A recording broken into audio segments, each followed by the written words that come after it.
Have you ever stopped to really think about intuition? That subtle voice, that gut feeling, that sense of knowing something before you even have the words for it? I want to take a moment to explore intuition in a way that brings together psychology, spirituality, and biology. Because understanding it this way can change how you relate to yourself entirely. Intuition is primal. Way back at the dawn of humankind, before language existed, before reasoning as we know it, people survived through their instincts. They had to. They read energy, they read body language. They assessed situations through observation and perception alone. That was how they survived. They had no time for debating. There was no time for reasoning. Intuition was the voice that guided them to safety, to connection, to survival. And that same instinct hasn't gone away. It's innate. It's built into the way our nervous system works. It's primal. The way our brains process subtle cues. The way our bodies send signals to our conscious mind. And here's where it gets really interesting. What if I told you that intuition isn't just biological? What if intuition is also spiritual? I've come to see it as the voice of the soul. Think about it this way. Your soul is that part of you that exists beyond the ego, beyond self-doubts, beyond the chatter and the rationalizations. Your ego is useful. It helps you navigate logic, structure, and decision-making, but it's not the same as your soul. The ego debates. It wants validation. It reasons through fear and expectation. But the soul doesn't debate. It just speaks. It just knows. And when you listen to that voice, that inner knowing, you're connecting with your soul's perspective, your most authentic self. From a psychological standpoint, this makes perfect sense. Neuroscience tells us that our brains are constantly processing thousands of cues, subconsciously. Micro expressions, tone of voice, energy shifts, and body language, all before our conscious minds even register. Our intuition is our brain and body communicating this information to us in a way that feels immediate, instinctual, undeniable. It's learned. It's biological. And when we pair that with the spiritual perspective, the soul's voice guiding us, we see that intuition is this beautiful integrated system of guidance. It's both practical and sacred.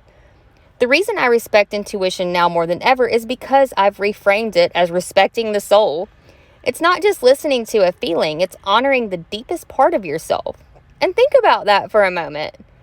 How often do we disrespect ourselves?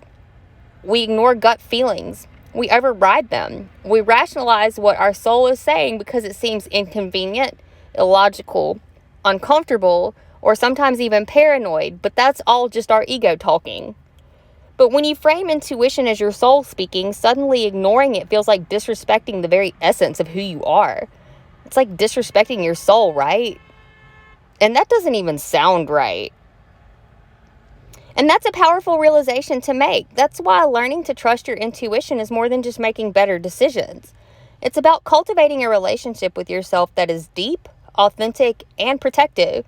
Spiritually, this also connects to the idea that your soul has its own language, a language separate from the ego, separate from the mind's constant chatter.